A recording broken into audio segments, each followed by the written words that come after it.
Do you have freedom to do what you want today? Is there a bit of time that you can make for yourself, even if it's 10 minutes, to sit and have a cup of tea and maybe listen to some birds? That's always a good place, just to bring you back to now.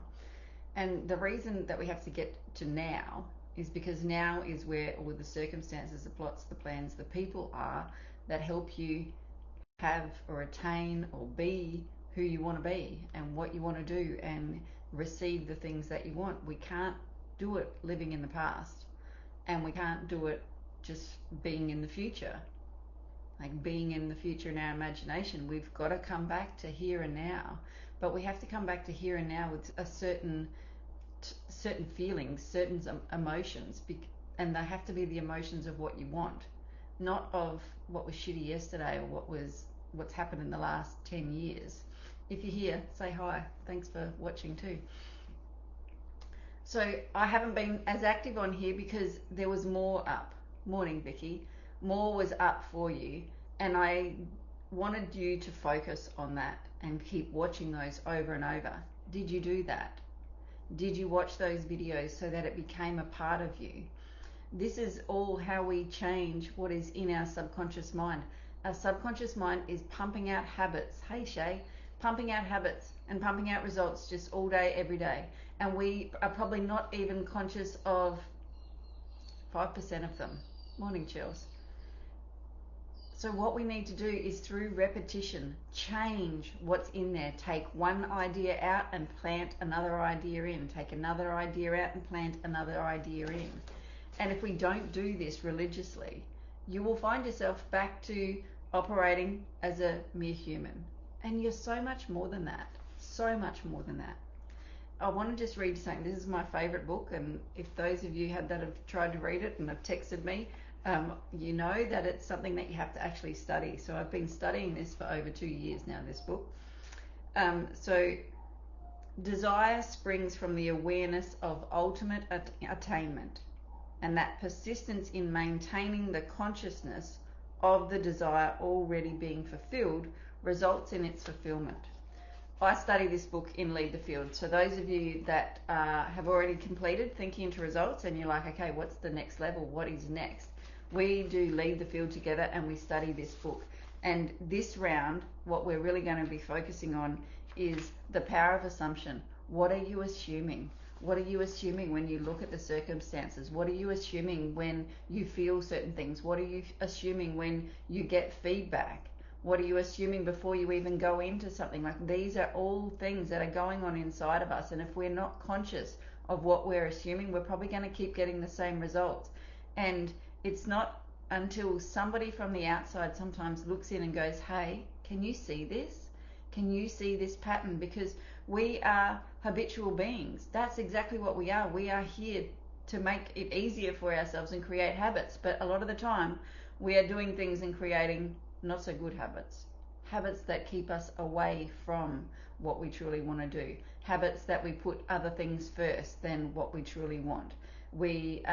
Some people are really hooked into the money idea, that I have to do this because this is where the money is, and I have to do this, but the money is really in you. It's in you. It's locked up in you when you are doing what you want and you are enjoying it and you are growing. That is the biggest thing. The people that are not growing are lost in life. They're just cruising around. They have the same routine over and over and over again. And you can probably see them in your life. You can see them out on the street. You can see them in your workplace. And one thing that my clients say to me, Polly, it gets a little bit difficult, hey, when we go to work and we see the same people and they're doing the same thing, and we can now see that that's where we were. And I said, yeah, I know, I understand that, but we have to have compassion for these people because they don't know. And the only way that we can help them is to show them, and we show them with our actions. And what's in charge of your actions? Your beliefs are. What you believe is true about you will control what you do. Can you change your belief about yourself? Yes, of course you can. You can change your belief about anything. It does take time and it does take practice. And you know, a lot of us look at our life after a little bit because our paradigm will get us to, and it doesn't want us to change because it gets, we suffer from fear.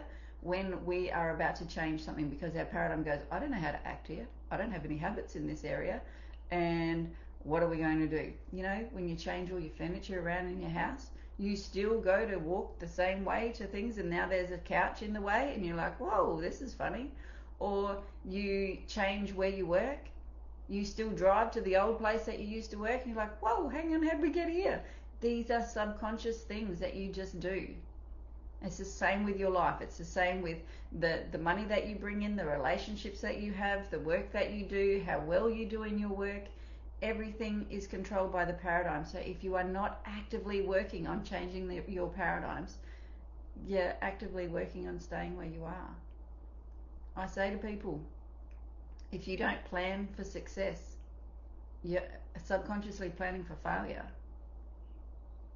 because you will just keep doing what you've been doing. And I know that most of you are stuck on that hamster wheel.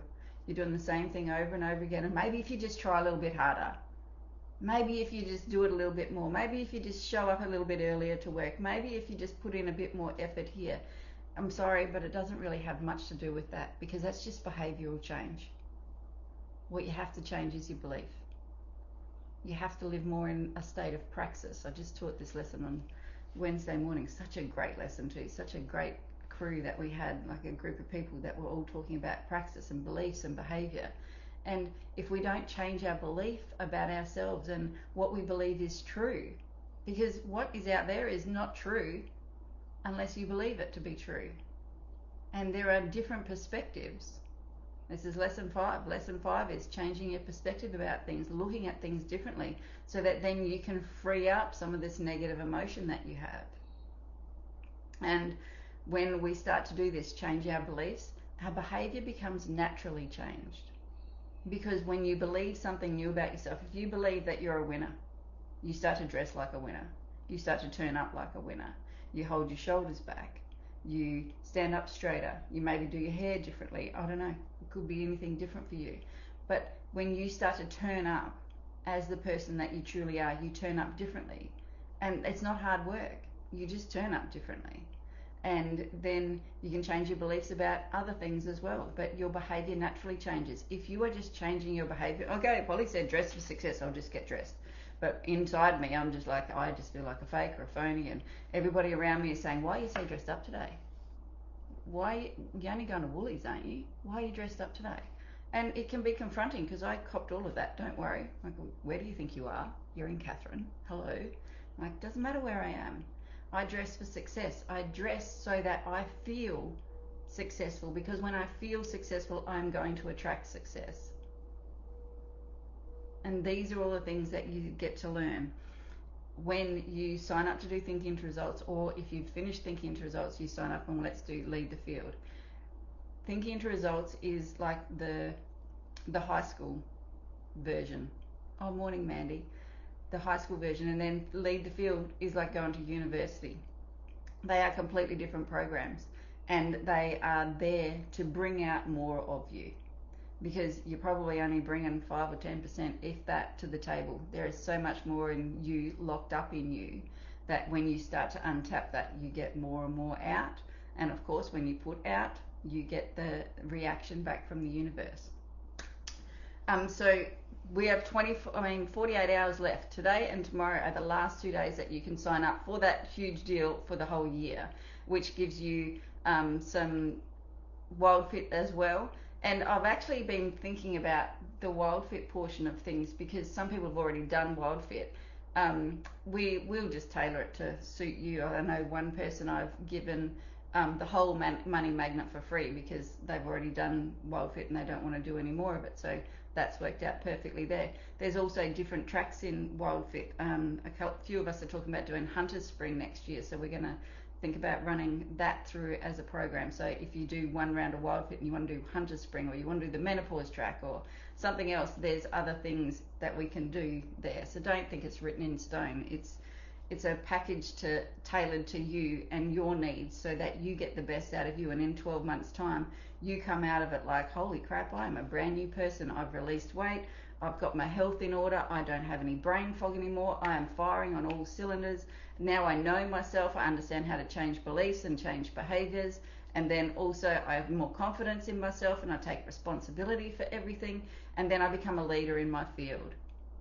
And I'm leading myself to success. And I don't have to worry about what anybody else what's going on in the world, in anybody else, because I know me and I know that I am going to create the success that I want. That's what I want for you all. Because when you're in that state, you're a better version. I don't know, like to really say that, but you're a more loving towards yourself because it's you that's creating, and you have a higher belief in yourself, higher confidence, and you're calmer and you're more relaxed, and there's this knowingness about you that is coming from the inside. It's not some fake thing that we put on the outside. So you've got 48 hours to take advantage of that. If you want to have a chat with me, I have some times available tomorrow. Just reach out and text me and say, Polly, can I please talk to you today, or can I talk to you tomorrow? And I'll be there to chat to you. I am still studying too, so I'm always getting better and better, because there's more and more that we uncover of ourselves when we start to open up and we study ourselves. That's the whole thing, hey? Bob says, yeah, you can reevaluate situations, but do you reevaluate yourself? Do you look for how you could have done better? Do you look for the areas where there is improvement that you could be doing? And that's what I'm continually doing, studying myself, studying these laws, studying human behavior, so that I can help you get into see what it is that maybe just a quite little shift like that can just change your whole life. So if that's something that you want to have a chat about, please reach out.